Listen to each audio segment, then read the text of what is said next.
Joining the podcast today is Rainer Zitelmann, a historian, sociologist, world-renowned author, successful businessman, and real estate investor.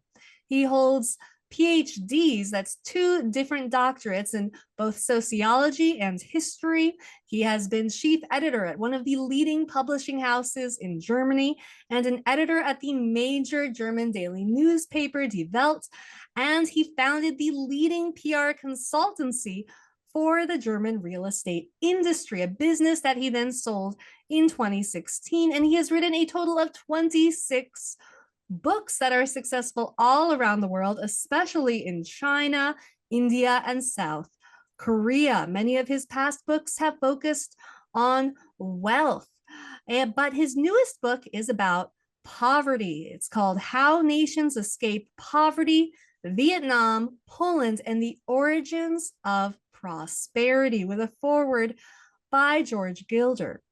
Reiner's book has already been praised by Steve Forbes, John Mackey, the co-founder of Whole Foods, Grover Norquist, and others, including Human Progress's own Marian Tupy. So right there, you can tell it's a great book, and I'm excited to discuss it. Rainer, how are you?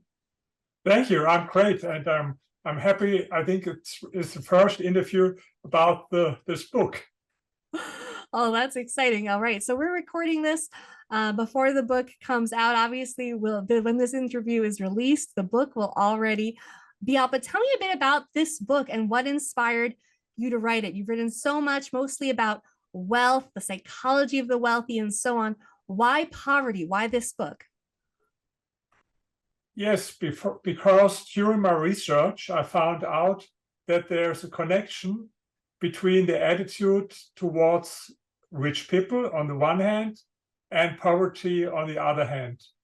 Countries that are very successful economically and fast growing have in most cases a much more positive attitude toward wealth and rich people than other countries. I give you one example, China.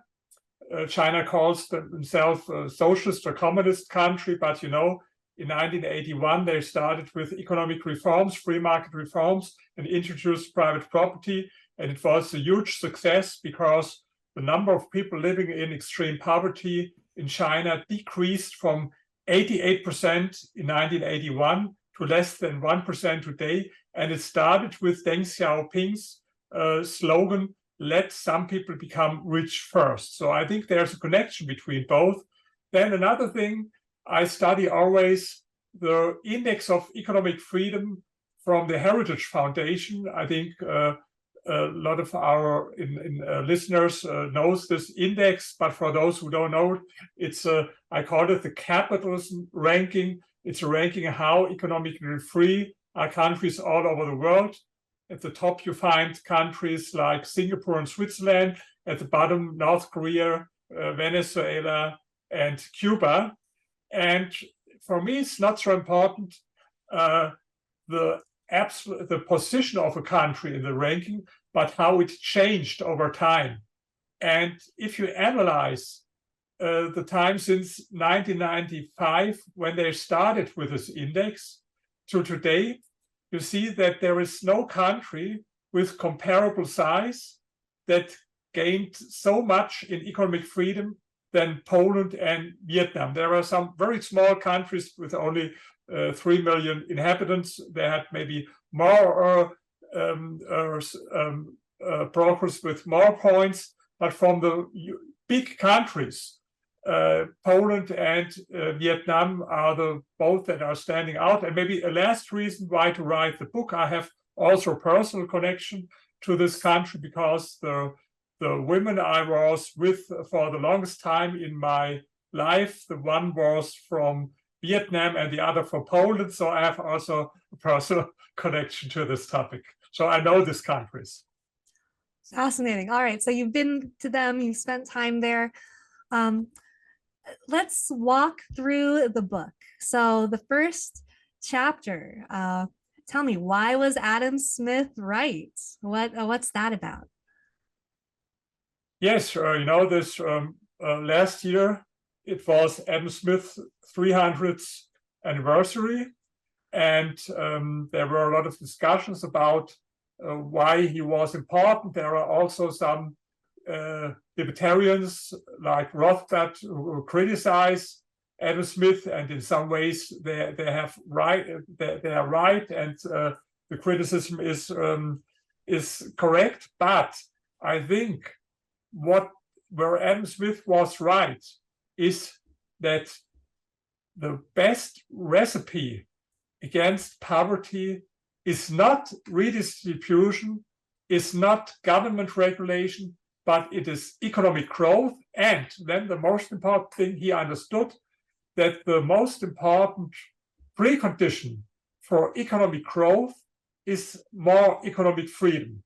And I think if he would look down now from the sky, maybe to us, and he could see what happened since he wrote this book, The Wealth of Nations, 250 years ago. I think he would be surprised what happened, and in what a degree he was right.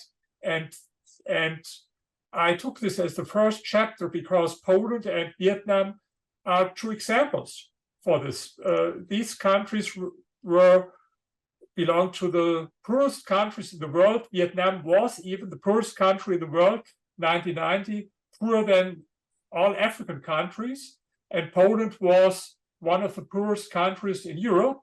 And now it's amazing. If you go there and you see Poland, we will speak about it, is Europe's economic growth champion since 3 decades now. And Vietnam is also very prosperous, and what happens there. So I think Adam Smith was right. You can't fight poverty with redistribution, but only with economic growth. And for economic growth, it's very important economic freedom. Now, I agree with you that Smith would be amazed at all of the economic growth that has happened since his lifetime and how much prosperity we have achieved. Many people, of course, do not agree with Adam Smith's view of how all of this prosperity came about. What are some of the criticisms of Smith's view, and how do you respond to people who disagree with you that it is economic freedom that has allowed us to achieve all of this prosperity? You can see it 200 years ago, before capitalism, in 1820, 90% of the worldwide population lived in extreme poverty. 90%. Today, it's less than 9%.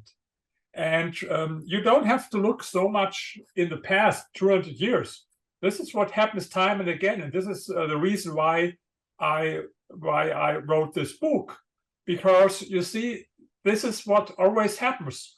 If you add more economic freedom in a country, standard of living increase. I will compare it with a test tube. You know, a test tube with 2 ingredients: market and state, or capitalism and socialism. And then you look what happens if you add more market. We will discuss it with these examples of Poland and Vietnam, but you can also see what happens if you add more state. I give you 2 examples. If you add more state, one of the examples is Argentina. Argentina, 100 years ago, was one of the richest countries in the world, as rich as America. Very rich country. And then they started with this crazy so-called Peronist politics: more state, redistribution, and so on. And you know what's the result? Today, 40% of people in Argentina live in poverty. The inflation rate is 200%. It's not only now. Since 1945, they had every single year a double-digit inflation rate, with the exception of the 90s. So it's a terrible story. Or the other story is Venezuela. Venezuela was in the 70s one of the 20 richest countries in the world. And then they started with more regulation, labor market regulation, and so on. Situation became bad. But the people in Venezuela, they drew the wrong conclusion. They voted for a socialist, Hugo Chavez, in 1998, and he promised the socialism in 21st century.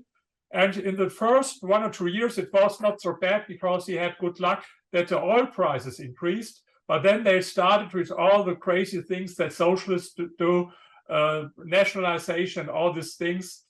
And the result was they had 1 million% inflation rate, 1 million per year. Today, 25% of the population of Venezuela fled. This is 7.5 million people. The rest who stayed there lives in poverty. And by the way, they abolished also democracy, freedom of speech, freedom of press. So these are two examples what happens if you add more state. And now, but my book is about a more positive topic, what happens if you add more market. And I think this proves that Adam Smith was right.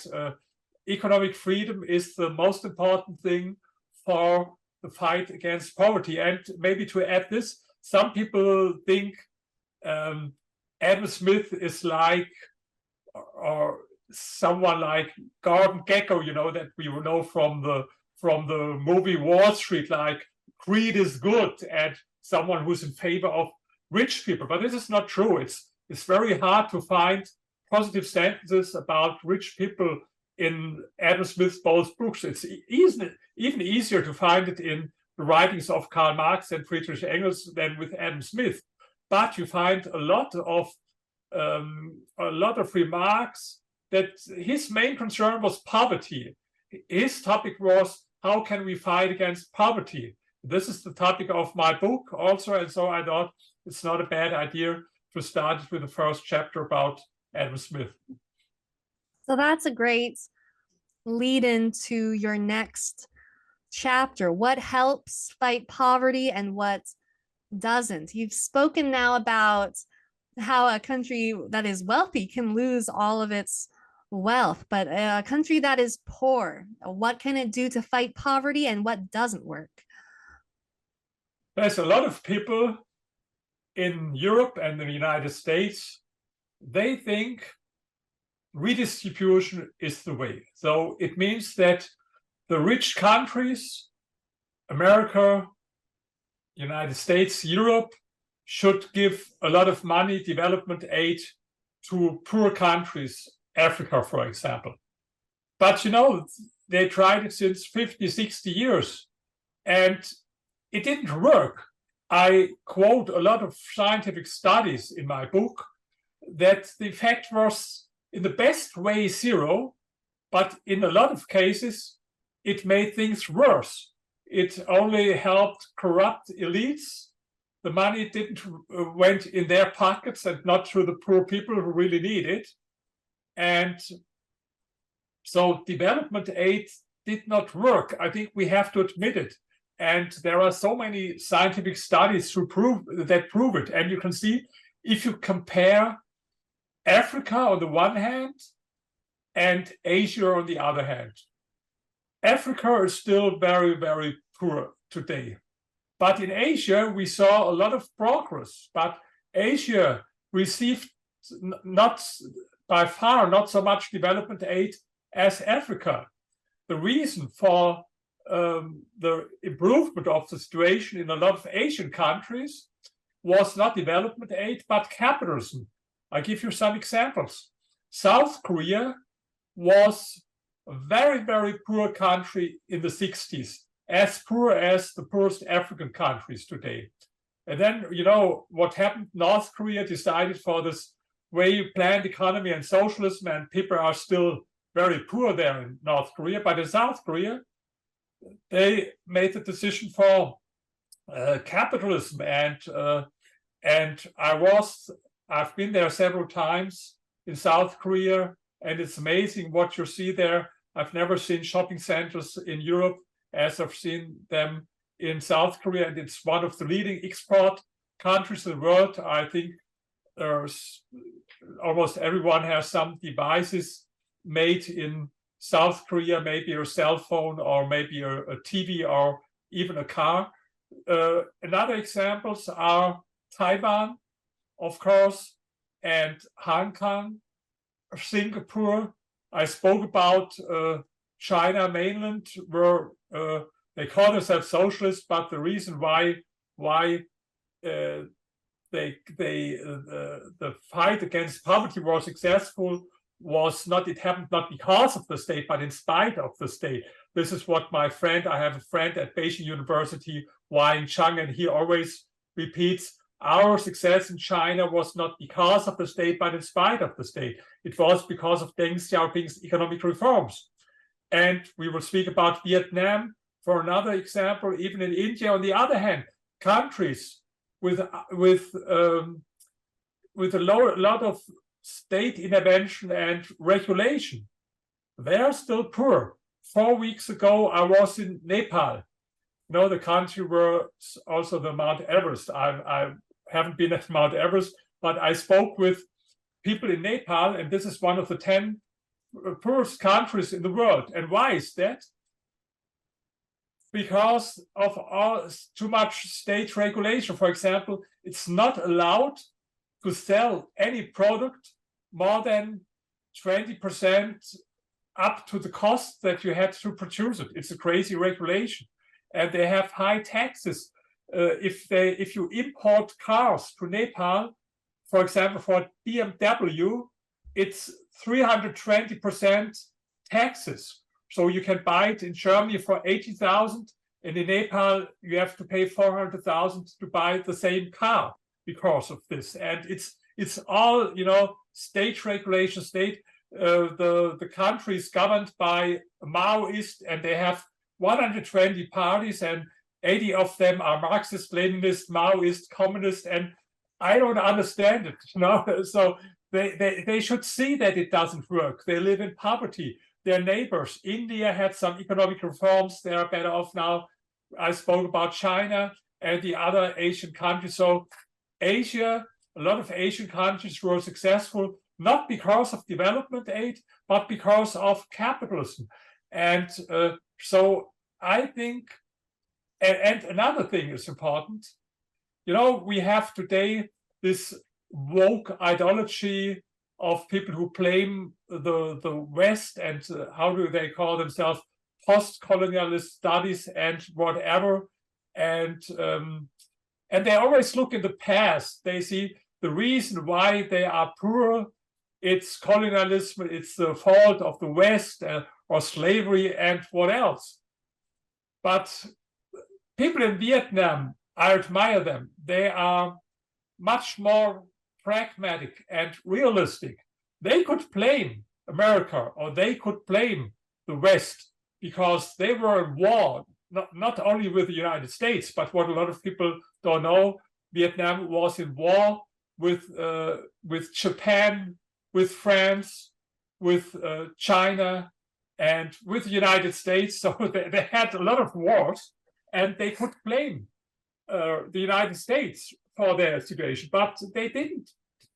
They didn't do it. They didn't blame it. On the contrary, I was several times in Vietnam. They love the United States. They love America. You see it also in the polls. They don't look in the past. They don't blame other countries, other people. They look for the reason of their problem. They look in themselves. And I will compare it the same with a person. If you are an individual and you have this victim mentality and you always blame other people for your problems, maybe your parents, or you blame capitalism, racism, sexism, and whatever, you will never be successful.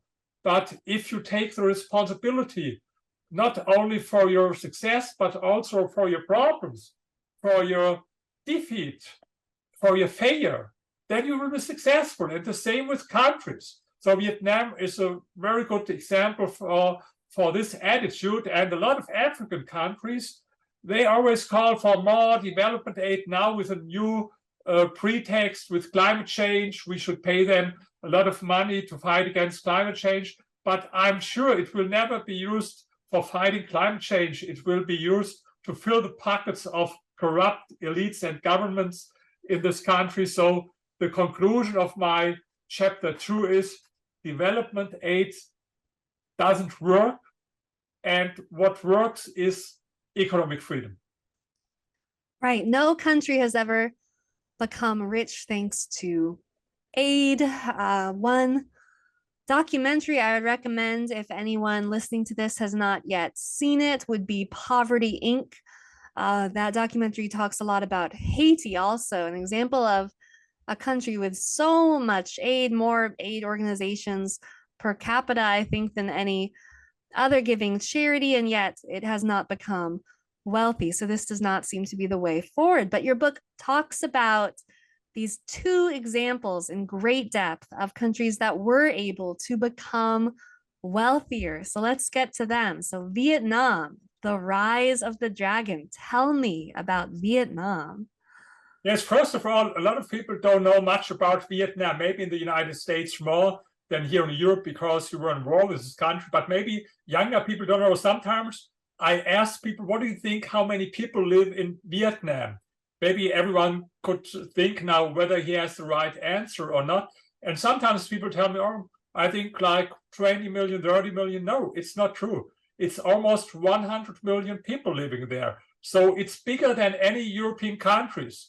More people than in Germany, in France, in Spain, and in any European country. So it's really one of the biggest countries in the world. This is one thing that a lot of people don't know. What, of course, a lot of people know is about the war, that there was a terrible war, but not everyone knows how terrible it really was for people in Vietnam. They had 10 times more bombs and explosives from the United States to Vietnam than in the Second World War in Germany, 10 times more. So almost everything was destroyed. And when the war ended, before the war, the North was socialist with a planned economy, the South not, but then they made the mistake to introduce the planned economy in all over the country, also in the South. And the result was the same as every time when socialists try to experiment with this planned economy, the situation became worse. What was not destroyed by the war was destroyed by the planned economy. And I'll give you only one number.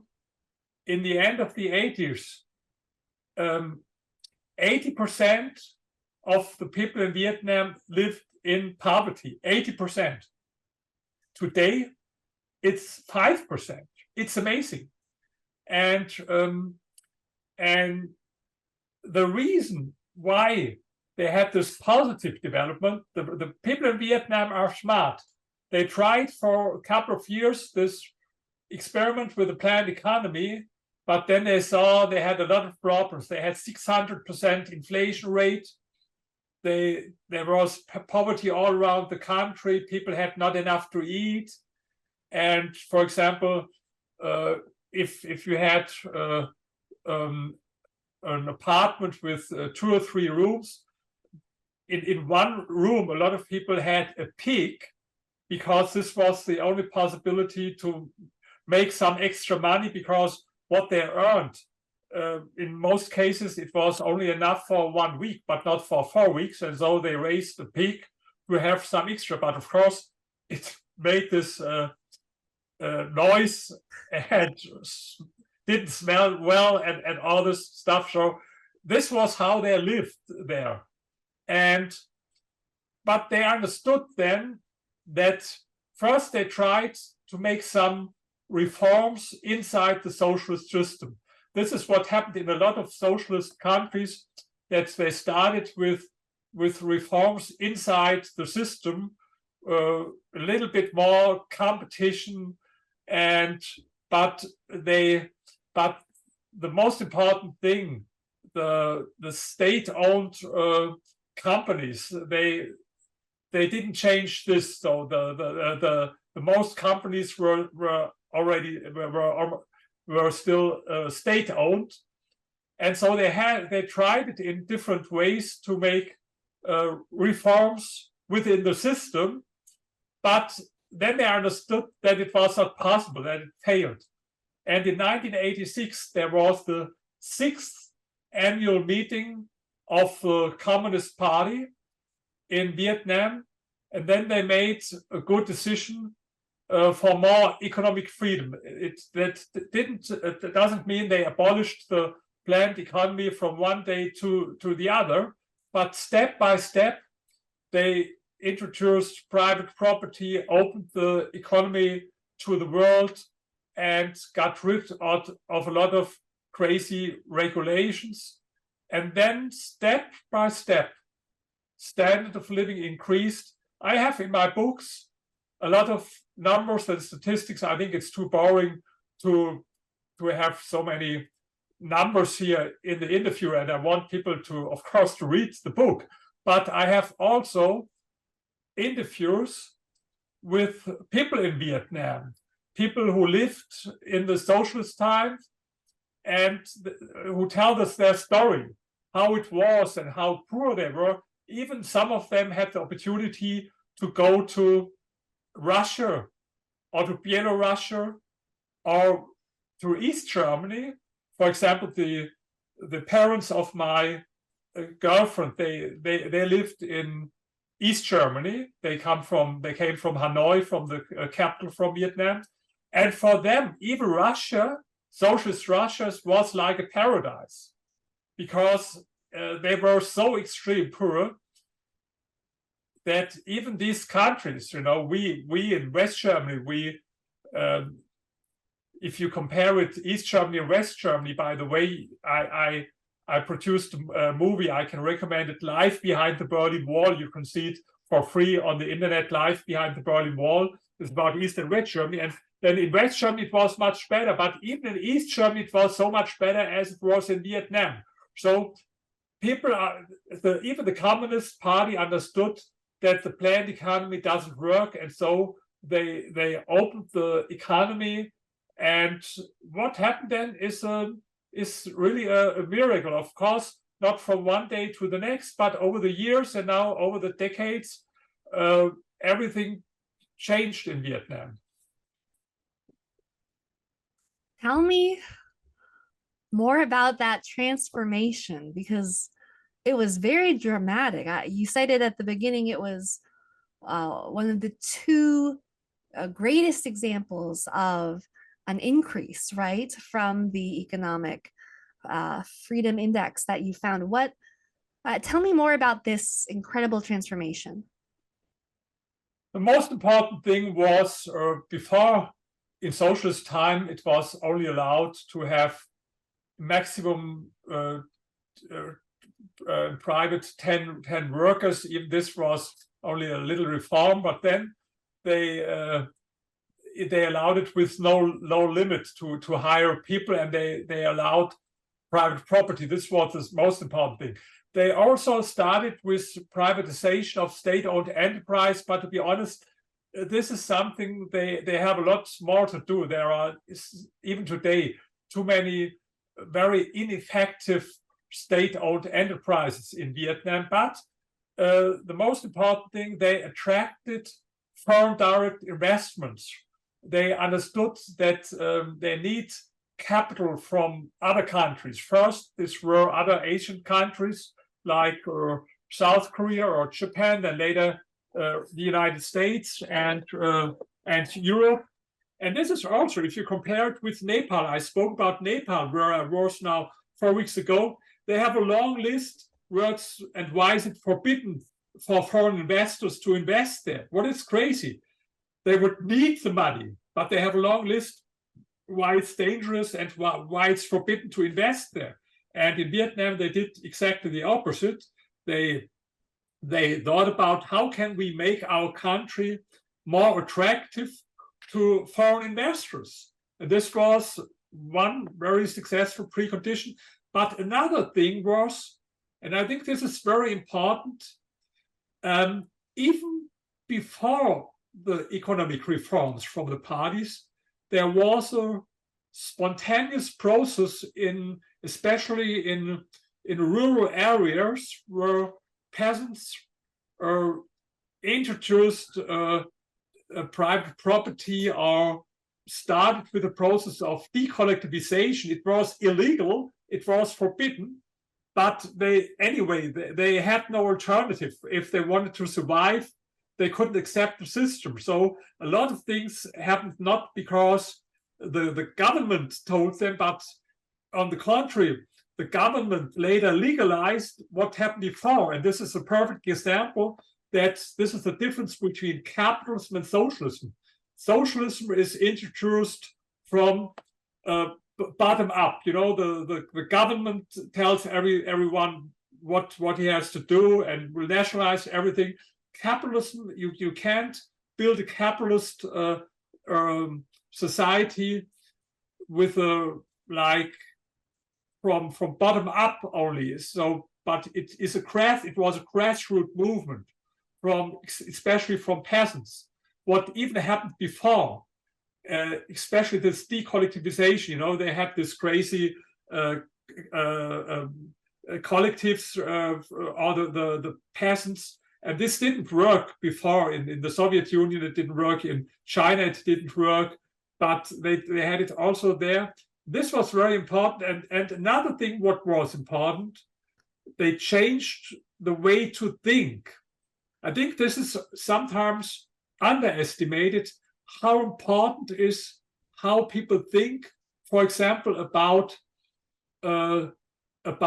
equality, inequality, about rich people.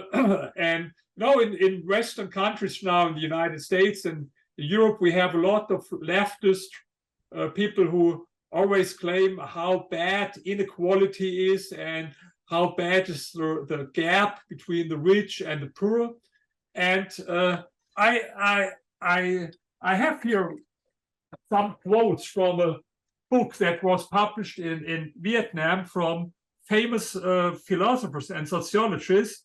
And if you allow me, I like to read a little bit, because you will be surprised what sociologists and philosophers in Vietnam, and don't forget, Vietnam calls itself a socialist country with a leading communist party. But I can guarantee you, by the way, it's harder to find a Marxist in Vietnam than at Harvard University. So it's much easier in the United States than in Europe. I was invited to 4 universities in Vietnam, for example, the prestigious Foreign Trade University. And I will tell maybe later about this. They had a workshop, how can we improve the image of wealthy people? I was never invited to a similar workshop in the United States or in Europe. But let's hear now, I want to read a little bit what Vietnamese philosophers, sociologists have to say about the topic of inequality. And then always think, is it very likely that you will hear similar things from a Western social science professor at a university? Here's what they have to say. In previous times, under the bureaucratic subsidy system, justice and equality was constrained to have the same meaning. Equality was understood as meaning that people in society are on a par with each other in all respects, politically, economically, and culturally. As a result, the concept of justice was in a sense considered as identical to egalitarian makes flat. Anything not in accord with egalitarianism would be seen as a violation of the justice principle. This wrongful view decreased, even abolished momentum for socio-economic development. And then what they have to say about now what happens there, about the gap between the rich and the poor. They say then, in comparison with the subsidy system, they mean the planned economy time, where distribution was egalitarian, the current polarization between the rich and the poor shows the re-establishment of social equity. It is not a sign of the violation of social equity, and especially it's not a serious violation as some people claim. Polarization has itself become an important motivating force behind the recent considerable economic growth. Therefore, now is the time for us to promote the results already obtained and to encourage people to enrich themselves legally. It is not appropriate to stop this evolution because of the existence of the polarization between the rich and the poor. We'll find much more quotes in my book, but for me, it was amazing how, this was a statement. If I would have told you before, I read it in a Cato paper from your institute, I think you and I would believe it, because this is like classic liberal or libertarian philosophy about equality, inequality. But this is from in a so-called socialist country with a communist party, what they think about the topic. So, of course, if we speak about politics, I have to add this. It's not everything great in Vietnam, because in the economy, there were a lot of good changes, but in politics, more or less, it remained the same. It's a one-party system. It's not a democratic system. It's no freedom of press. All newspapers are state-owned. But it's not as unfree as China. For example, you see it if you travel. I was several times in China. I was several times in Vietnam. If you travel to China, you can't use Facebook only with this VPN. You can't use Google and all these things. If you go to Vietnam, everyone uses Facebook and Google, and so it's more free. And also, I had an interview there in Vietnam with a YouTuber, and he worked before for state-owned newspaper. He told me now, I didn't like it. It was not so free, but now he can give his messages as YouTube. So it's not, of course, it's not as free as in Western countries. You see it. Some of my books are published in Vietnam. For example, the book, The Rich and Public Opinion, that was published at the Cato Institute, is also published in Vietnam. And my book about the psychology of the super rich, the wealth elite, is also published there. Or another book, or Dare to Be Different and Grow Rich, is published in Vietnam. But my books about capitalism, they wanted to publish it. In China, it was unthinkable. I didn't have to ask them, because there are pages against Mao Zedong and against North Korea, and it's not allowed to publish anything like this in China. But there was a publisher in Vietnam, and they were interested to publish this, and they translated it, but in the end, they got the no from censors, and so unfortunately, I couldn't publish it. I hope with this book, I found now a publisher. I hope they will publish it. They agreed, but I only believe when it's there. So, but you see, with political freedom, you can't compare it with Europe or with the United States. It's not as repressed as it is in China, but it's of course not as free. But this is in politics, and of course they have still the problem of corruption. They try to fight against corruption, but it's not easy as long as you have not a democracy and you don't have a free press. It's not so easy to fight against corruption, but we will see what will happen in the future. It's amazing what happened there, and the spirit there in the country. If you be there, young people, they think very entrepreneurial, and for this book, I commissioned a poll with one poll was with Inner China Institute, so a famous polling institute in Vietnam. The other was with Ipsos Mori. I commissioned two polls in Vietnam, one about the image of capitalism and the other one about the image of rich people. And the result was that there is no other country. We did this research about image of wealthy people now in 13 countries, and there was no other countries where people have such a positive attitude towards wealth and rich people as in Vietnam and in Poland. And with capitalism, it was interesting. In most countries, even the word capitalism has a negative connotation. It's like a dirty word.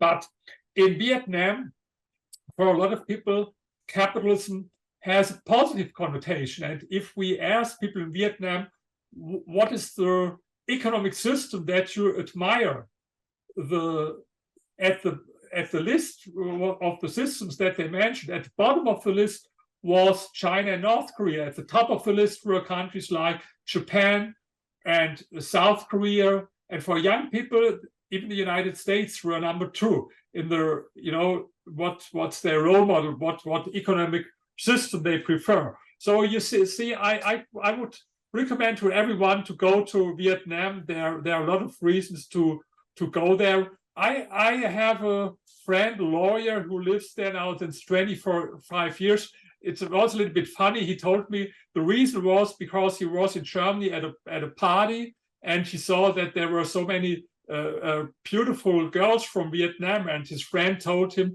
you will see much more if you go to Vietnam. And this was the reason why he went to Vietnam. But then he saw that there are a lot of other reasons to stay there in Vietnam, and he's a lawyer, and he learned even the language. I don't speak the language. It's very, very complicated language. But I recommend for everyone to go there. Maybe you can combine, as I did, that you go for vacation. I can guarantee you the service in hotels in Vietnam is much better than in almost any hotel in the United States or in Europe. They have much better service. You can't imagine this. It's really great there. And then of course, if you go to this hotel, you don't see anything about the country, and then maybe you can combine it with going to the big cities there, Saigon, that is called Ho Chi Minh City today, and Hanoi, what is the capital. So that you see that's how industrious these people are.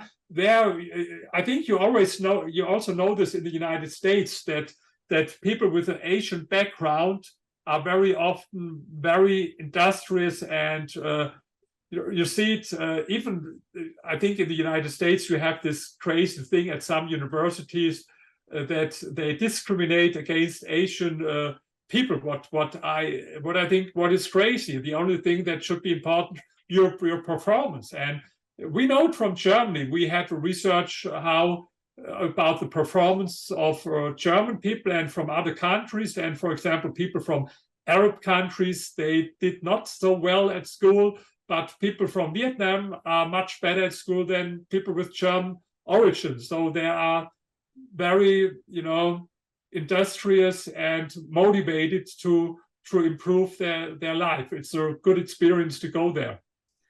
I love how wide-ranging the book is, because the two countries you focus on, Vietnam, in Asia, is so different, even though the lesson is similar to Poland. So let's move a little closer to where you are in Germany and Europe, and Poland. Tell me about Poland.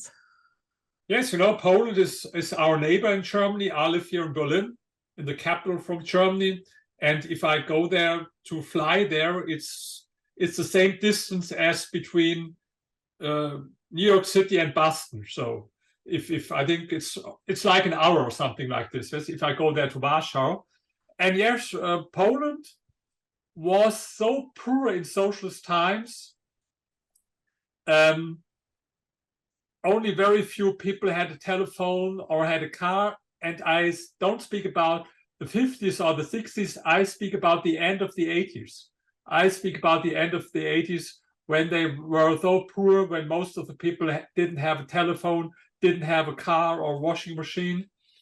And Poland was even poorer than the Ukraine at this time. The GDP per capita was only half of the Czech Republic. So very, very poor country. And they had also a very high inflation rate and a lot of debt to foreign capitalist countries. And the difference between Vietnam and Poland is that they had also a political revolution. This was what started in Eastern Europe with the so-called Solidarność trade unions, and that socialism was abolished, and this happened in the end of the 80s and 1990. And then they had good luck because there was one reformer, economic reformer. He's a professor for economy. His name is Balcerowicz. I call him, he's the Ronald Reagan or the Maggie Thatcher for Poland. Who did this economic reforms. A very smart person. I met him several times and spoke with him. He's still alive. And by the way, there's a similarity between Argentina, where now Javier Milei was elected, who's professor for Austrian economics, and this Balcerowicz also believes in Austrian economics. I would like to bring both together. I hadn't the opportunity to meet Milei, but I was in Argentina with some of the leading people in the party, and I told them Milei should meet Balcerowicz because they have so much in common, but there's one difference. He did it, Balcerowicz, and Milei has to do it in the future. And so, by the way, but Balcerowicz started with his economic reforms. They called it the shock therapy, with from one day to the other, not only to allow private property, but a lot of tax reforms, deregulation, and to make it short, to abolish socialism and to start with a capitalist system. And what happened? This is the problem. Always, if you do these economic reforms in the first 2-3 years, things become worse. For example, hidden unemployment becomes official open unemployment, because in socialist countries there was officially zero unemployment, but people did crazy things that were without any sense. Only, it was hidden unemployment, and then hidden unemployment becomes official unemployment. And of course, if you start with these economic reforms, like with a shock therapy, first some things become worse. The GDP there was a reduction in the GDP for 2 years, and a lot of problems. And you can imagine that the people who didn't agree with his reforms, from the other parties and from the press, that they say, oh, look how terribly he promised to make things better, but look what happens now. Things become even worse. And this was very, very difficult time for him, but there were some things that improved fast. I think this was what people saw. For example, from one day to the other, when they stopped the price regulation, before there were empty shelves and you could buy almost nothing. And then there were a lot of products, because of course some of them very expensive, but you saw that there are more things to buy. And then for some products, after time, even prices became low. There was a headline in newspapers, eggs become cheaper. This was very important for people. Eggs become cheaper. And he could reduce the inflation rate. That was, I mentioned this, almost 600%. He reduced the inflation rate. But this is a problem. In the first 2 years, if you start with this economic reform, things become worse. In Vietnam, for the party, it was a little bit easier, because there were no other parties who could criticize this. There were no freedom of press, newspapers who could criticize it. So this way it was easier for them in Vietnam. But in Poland, they had a democracy and freedom of press, freedom of speech, and Balcerowicz had to handle this, but he did it.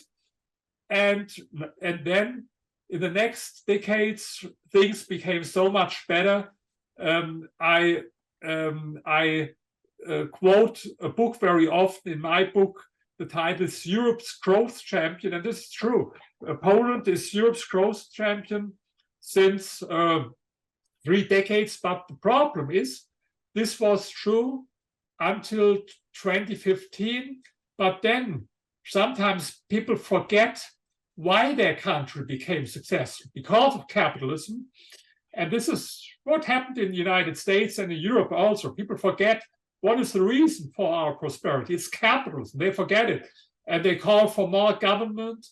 And this unfortunately happened also in Poland, because people voted for the so-called peace party. This means Law and Justice Party.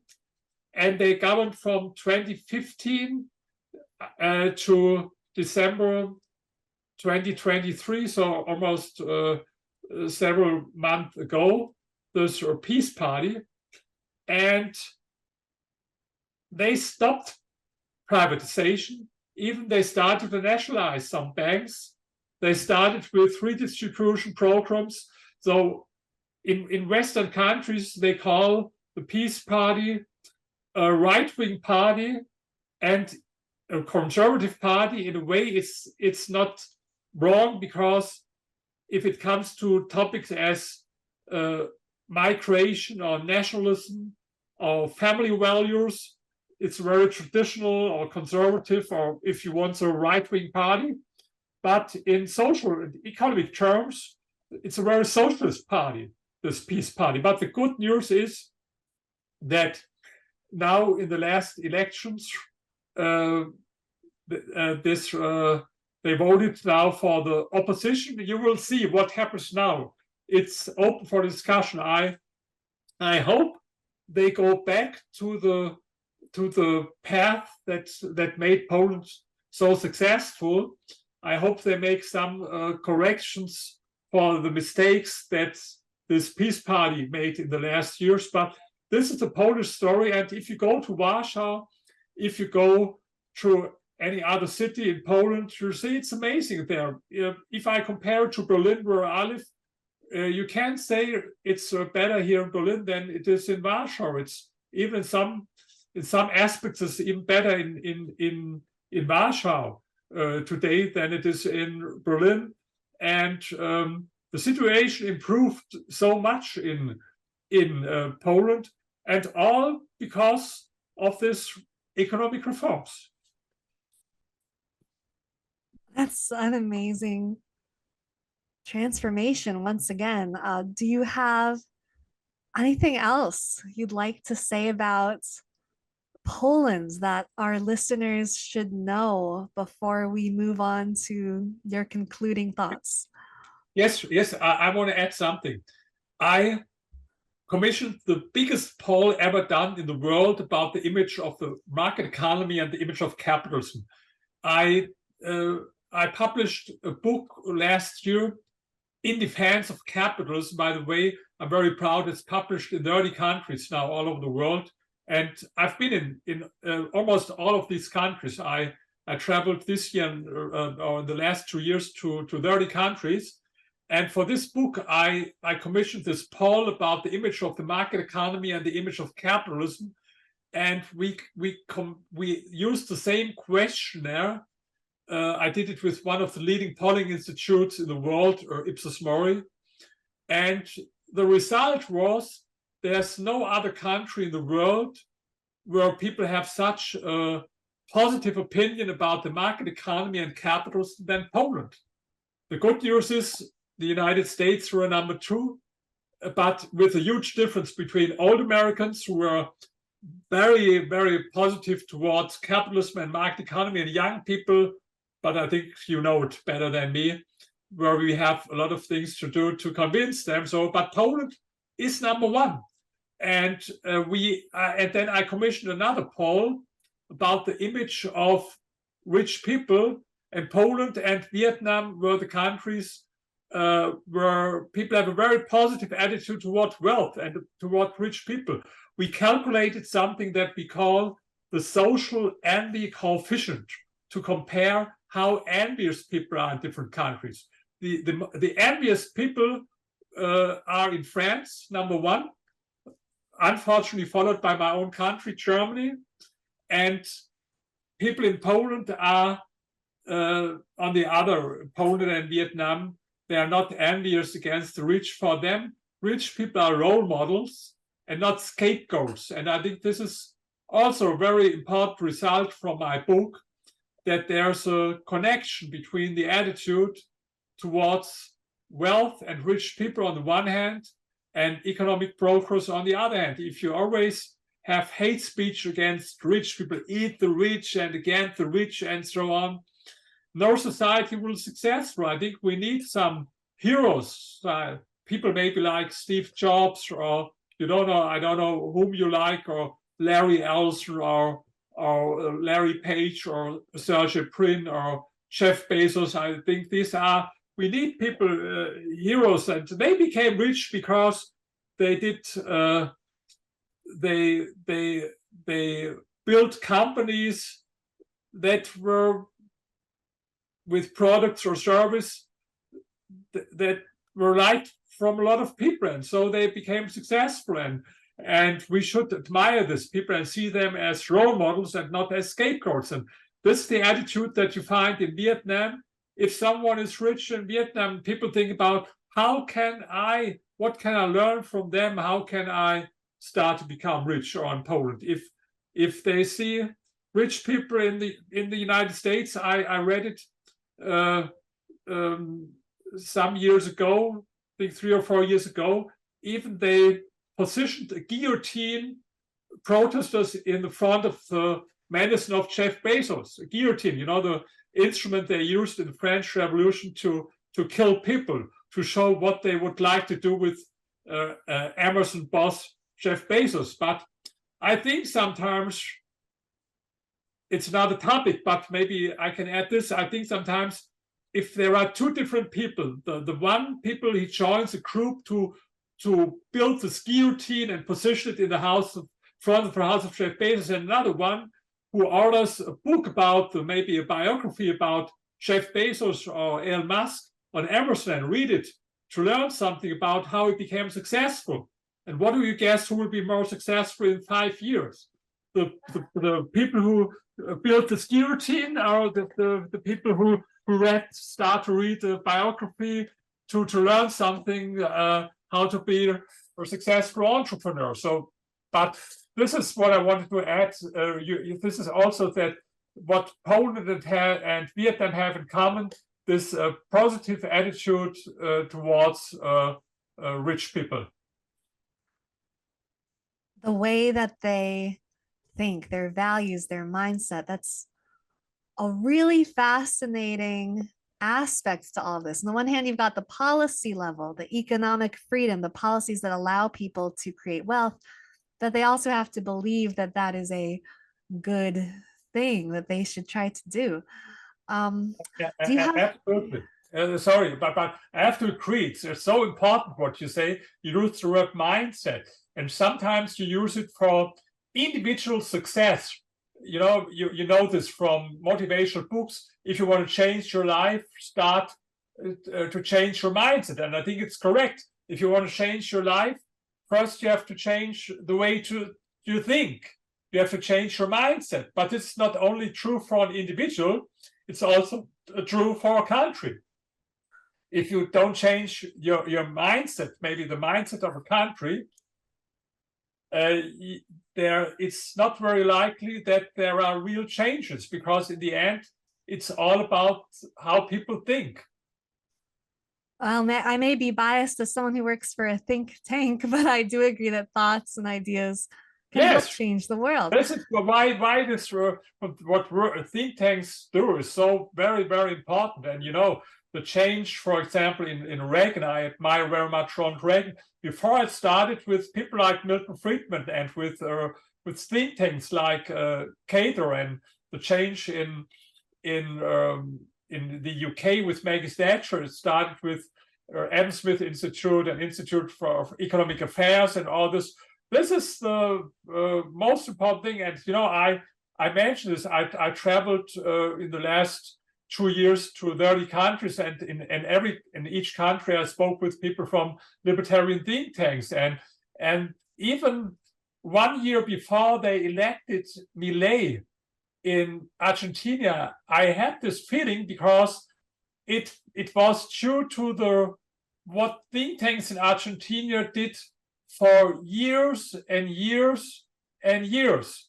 in Argentina, and it paid off there. And I was now again in Argentina a few weeks ago and spoke with the people, and they admitted without this what think tanks did. So you can't overestimate how important it is. Maybe I'm also biased because I'm writing books, and I hope I can change something with these books. But this is the way how the anti-capitalists and leftists, how they became successful. It started in the 60s with this Frankfurt School and with all their Marxist and so theories. And then in the end, and I think they are more successful than we are. So we should learn something from them.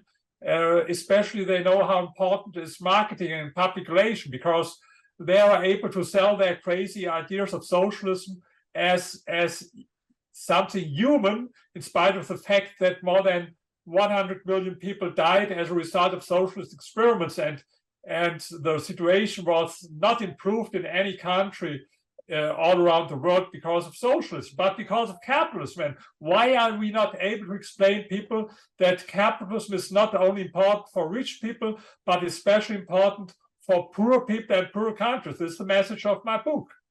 And it is a very important message. I hope that this book is wildly successful and that many people learn from it.